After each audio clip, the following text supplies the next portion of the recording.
पूरी बॉडी के हाथों के लिए, ठीक है। हाथों की जो कमजोरी होती है, उनमें फिंगर्स में कमजोरी होती है, उनके लिए, ठीक है। सीधा हाथ रखते हुए पहले हम फिंगर्स को अपने इस तरह से मूव करेंगे, पूरा खोलेंगे और पूरा बंद करेंगे। इसके साथ हम अपने मुठ्ठियां भीजते हुए अपनी कलाइयों को अप और डाउन करेंगे। इसके लेंगे कम से कम 10 से 15 रेपिटेशन, ठीक है।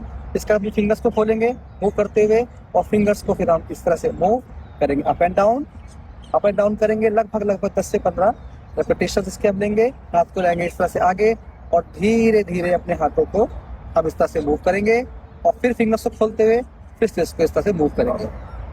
इस एक्सरसाइज को हम कम से 10 से 15 बार करेंगे, और फिर से मुट्ठियां भीजते हुए फिर इस तरह से मूव करेंगे। इसका बेनिफिट ये है कि आपके हाथ के जितने फिंगर्स के हिसाब से हैं, कलाई हाथों फ्लेक्सिबिलिटी के लिए, ठीक है।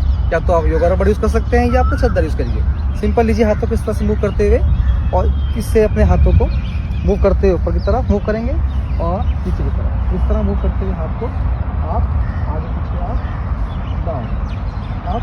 डाउन, ताकि आपके शोल्डर की फ्लेक्सिबिलिटी का बढ़ा सकें। उसका एक्सरसाइज करते हैं, स्टैंडिंग पोजीशन एक्सरसाइज देते हैं, ताकि आपकी पोस्चर सीधा रहे, स्टैंडिंग पोजीशन में रहे, आपका बैलेंस बने। बड़ी एक्सरसाइज है।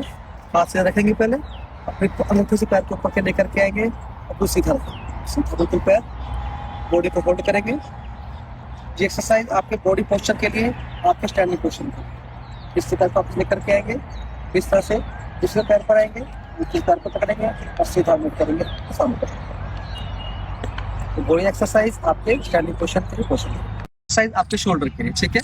हाथ रखेंगे सीधा, और धीरे धीरे अपने हाथों को क्लॉकवाइज 10 बार मूव करेंगे, 10 से 20 बार। फिर एंटी क्लॉकवाइज अपने हाथों को मूव करेंगे, इस तरह से मूव करेंगे।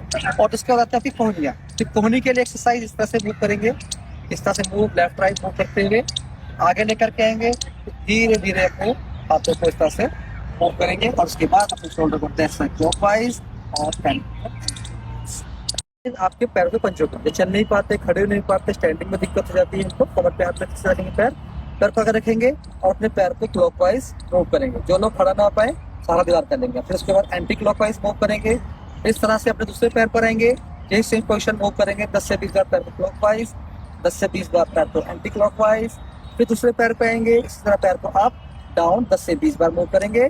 फिर दूसरे पैर से up and down 20 times. Exercise आज बॉडी की फ्लेक्सिबिलिटी के लिए, जो बॉडी की फ्लेक्सिबिलिटी चाहते हैं, या तो योगा की रबड़ यूज कर सकते हैं, चद्दर यूज कर सकते हैं। सिंपल पीछे पैर को पीछे लेकर के गए, अपने पैर फंसाई इस तरह से, और धीरे धीरे अपने इस हाथ को मूव करेंगे। आगे की तरफ आएंगे, बॉडी को फ्लैट कर खींचेंगे इस तरह से। फिर दूसरी तरफ से आएंगे, पैर को यूज करेंगे, दूसरे पैर पर गएंगे, और धीरे धीरे अपने पैर को आगे की तरफ मूव करेंगे। धन्यवाद। देखिए, आज हम एक्सरसाइज करेंगे महिलाओं के लिए। देखिए, पहले हमारे प्राचीन ज़माने में क्या होता था, अब भी होता है, कि पोंछा लगता था बैठ करके पूरा शरीर को घुमा करके पोंछा लगाया जाता था। अब क्या हो गया, वाइपर आ गया। वाइपर से पोंछा लगता है, तो खड़े खड़े पोंछा लगता है। उससे वो एक्सरसाइज आपकी बॉडी को वो स्टेमिना वो नहीं मिल पाता। हमारे घुटने हैं, हमारी थाइस हैं, हमारे हिप्स हैं, उनका मूवमेंट नहीं हो पाता। इसलिए हमारी महिलाओं में समस्या बहुत ज़्यादा पैदा हो रही है कि वो घुटनों के बल बैठ नहीं पाते, और ढंग से चलने की दिक्कत आ जाती है। तो बेस्ट ऑप्शन यही है कि मान लीजिए आप क्या करें कि आप पोंछा वाइपर की जगह यदि आप बैठ करके पोंछा लगाते हैं इस तरह से आराम से, तो आपका बैलेंस पैरों का बना रहता है, घुटने का बैलेंस बना रहेगा, आपका पेट बढ़िया रहेगा, आपकी थाइस बढ़िया रहेंगी, और उस तरह से आप चल भी सकोगे। इस तरह चलने से आपके पैरों के लिए, घुटने के लिए, कमर के लिए और पेट के लिए, ना कि पेट बाहर निकलता है, घुटने से मजबूत रहते हैं, थाइस मजबूत रहती है, और सबसे बड़ा बेनिफिट जो है कि आप एक अच्छी हेल्दी लाइफ जी सकते हैं। तो महिलाओं से निवेदन है कि पोंछा वाइपर पे ना लगाएं, कोशिश करें ऐसे बैठ करके आप पोंछे को लगाएं, फिर पूरी बॉडी को मूव करें। देखिए, एक्सरसाइज आज है हमारी पूरी बॉडी के हाथों के लिए, ठीक है। हाथों की कमजोरी होती है, उनमें फिंगर्स में कमजोरी होती है, उनके लिए, ठीक है। सीधा हाथ रखते हुए पहले हम फिंगर्स को अपने इस तरह से मूव करेंगे, पूरा खोलेंगे और पूरा बंद करेंगे। इसके साथ हम अपने मुठ्ठियां भीजते हुए अपनी कलाइयों को अप और डाउन करेंगे। इसके लेंगे कम से कम 10 से 15 रेपिटेशन, ठीक है।